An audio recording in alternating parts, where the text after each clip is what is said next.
ভক্ত মহর্ষিকে জিজ্ঞাসা করলেন, মন কি করে শুদ্ধ হয়?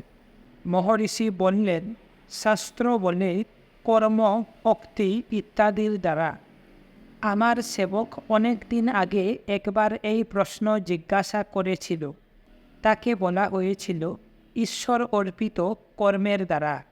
কেবলমাত্র কাজের সময়ে ঈশ্বর চিন্তা করাই যথেষ্ট নয়, নিরবিচ্ছিন্নভাবে অবিরত তার চিন্তা করতে হবে, তবেই মন শুদ্ধ হবে।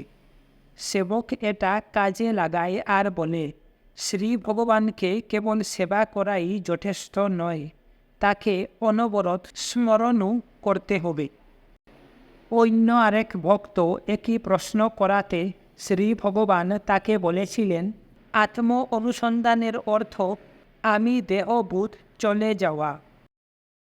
আত্মবিচার অর্থাৎ দেহাত্ম বুদ্ধি নাশ হওয়া।